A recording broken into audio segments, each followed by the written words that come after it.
ومش عامل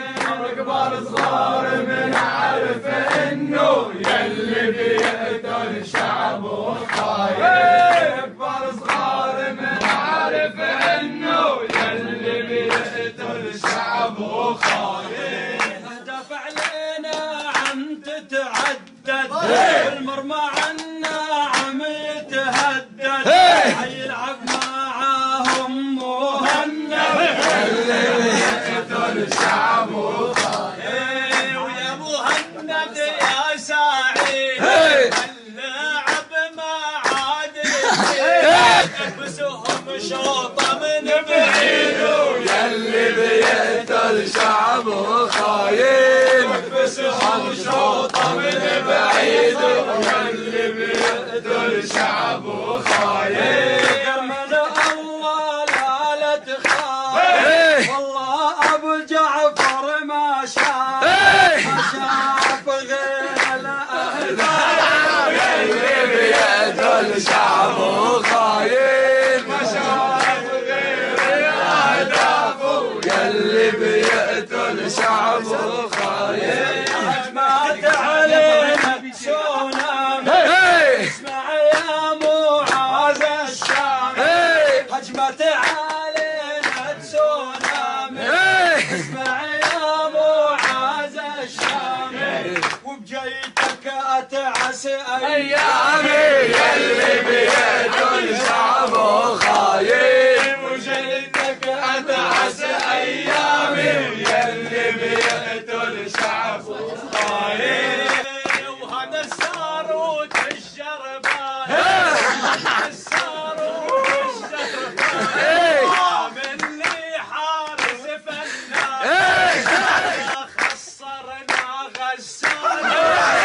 بيقتل شعب وخاين ولا خسرنا غسان ويلي بيقتل شعب وخاين حاجة تحكي بالالغام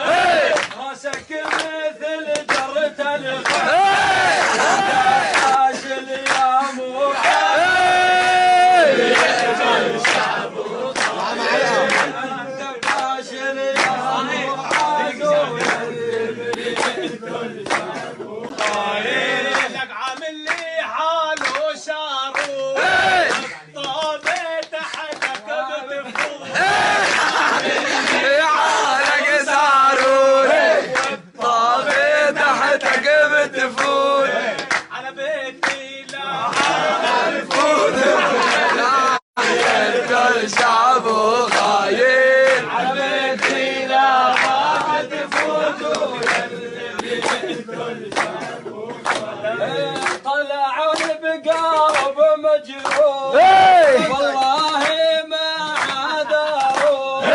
على الدار ويلا نروحوا يلي يقتل شعب وخاين انا من حمص العادية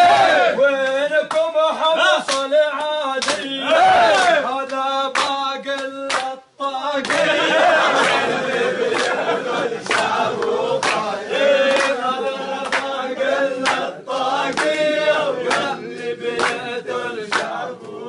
والله مهند ابدي كل ما له عارف شيء هذا مهند ابدي وانا ما عارف شيء وهالكل معاكو شيء مدري معك شنو عيصير